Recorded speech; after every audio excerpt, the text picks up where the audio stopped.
Vous l'avez trouvé déprimante cette émission ou pas? Le journal des bonnes nouvelles. Le journal des bonnes nouvelles. On la trouve vraiment déprimante cette émission, mais elle n'a pas commencé, donc on va voir après. Alors, journal des bonnes nouvelles, aujourd'hui 4 bonnes nouvelles, et dedans il n'y aura pas de vente OM, parce qu'on va en parler en fin d'émission, et il n'y aura pas la blessure de Mbappé, parce que c'est pas bien de se moquer. Oui, et puis la vente OM, elle se fait pas, donc c'est pas une bonne nouvelle. Non, ça dépend pour qui. Ouais, c'est vrai. Il y a des gens qui gardent leur travail, monsieur. On respecte l'emploi en France. Alors la première bonne nouvelle, on en parlera aussi tout à l'heure, parce que tu sais, dans le journal des bonnes nouvelles, des fois il y a un petit peu de sommaire. Là c'est un petit peu de sommaire, c'est Villas-Boas, André Villas-Boas, qui est toujours aussi cash. Il a donné une super interview mercredi dernier à nos confrères de la Provence.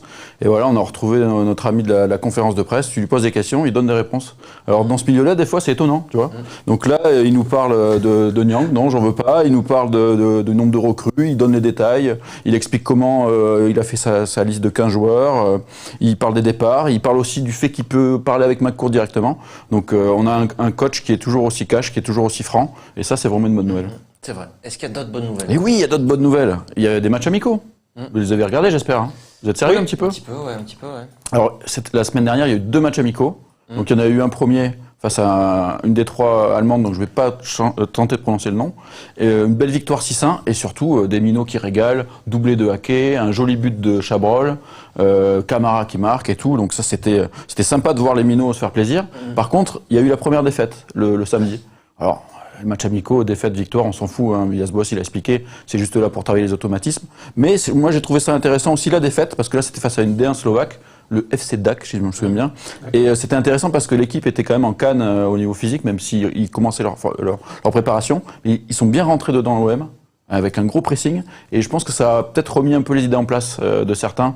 Je veux pas taper sur un joueur en particulier, mais j'ai une action qui me revient en tête où, à ma vie, il y va un petit peu léger sur le contact et il se fait bouger. Je pense que là, c'est bien qu'ils se réveillent, qu'ils se rendent compte que les D4 autrichiennes, ils vont pas les jouer tous les week-ends.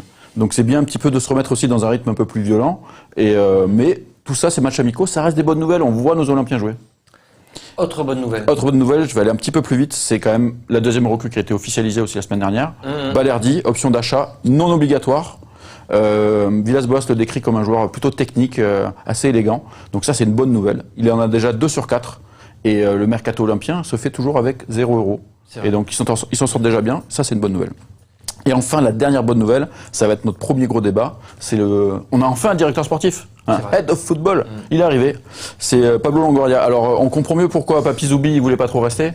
Parce que quand tu recrutes un geek de 33 ans qui joue à PlayStation toute la journée, c'est sûr que ça aurait été difficile pour lui d'avoir un chef aussi jeune. Bah bon, on va voir un petit peu son profil, parce que là, j'ai un peu exagéré. Ouais. Mais la meilleure des nouvelles, c'est pas que Mbappé dispute pas le match de Ligue des Champions. Non, j'ai dit qu'on rigolait pas là-dessus. Hein. Non, pourquoi?